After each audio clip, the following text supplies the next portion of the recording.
They won't say it out loud. There will be no grand announcement from Capitol Hill or Downing Street.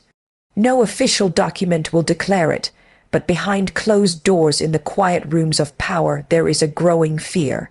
A silent, unspoken tension rising in the Western world.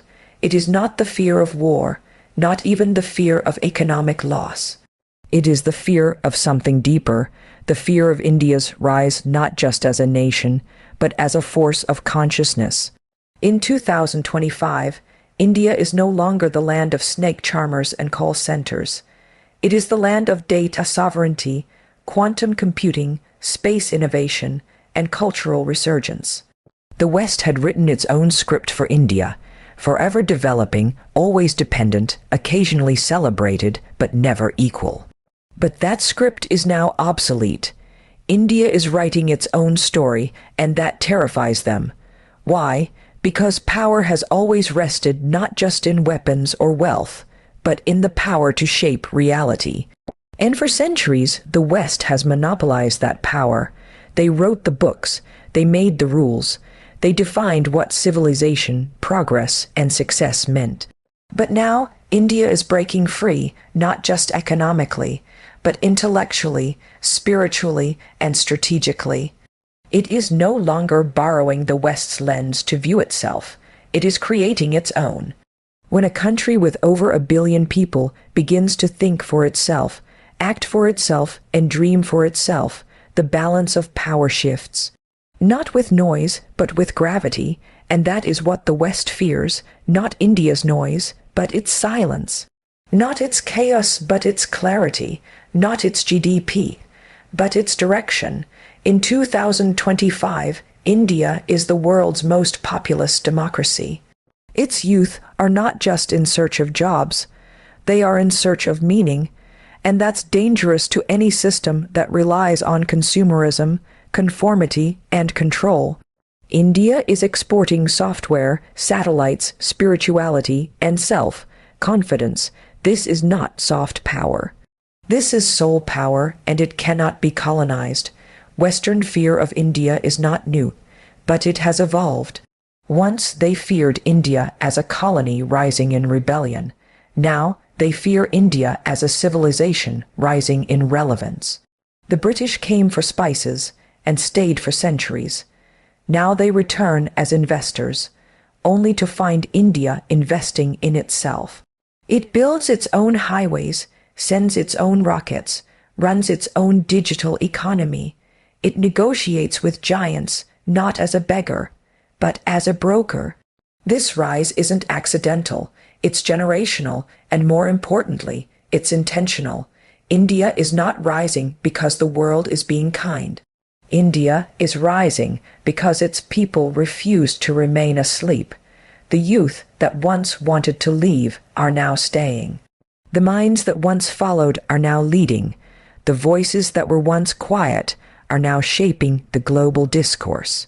And yet, the West is confused because they see India with their old lenses: poverty, pollution, population.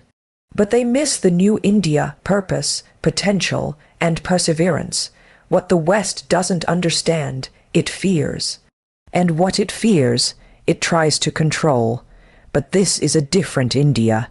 You cannot control 1 billion minds awakening. You cannot silence a civilization rediscovering its voice. You cannot compete with a country that sees time not in decades, but in millennia. The West is scared, not of a threat, but of a mirror. India reminds them of what they lost, of values replaced by vanity, of community replaced by consumption, of humility replaced by hubris. India's spiritual compass terrifies them more than any nuclear arsenal. Because it challenges the very foundation of their cultural arrogance, they cannot understand a country that prays before it plans, that meditates before it innovates, that bows before it builds. What frightens the West is not that India is becoming like them, but that India is succeeding by being itself, that it is rising without surrendering its soul. Look at the world stage in 2025. India is not begging for a seat at the table. It is building its own. in trade, in tech, in diplomacy, in defense. From the G20 to BRICS, India is not a participant. It is a pivot. Nations look to it not just for deals, but for direction. And the West notices, but they don't applaud. They scrutinize, they create narratives of intolerance, of chaos, of instability.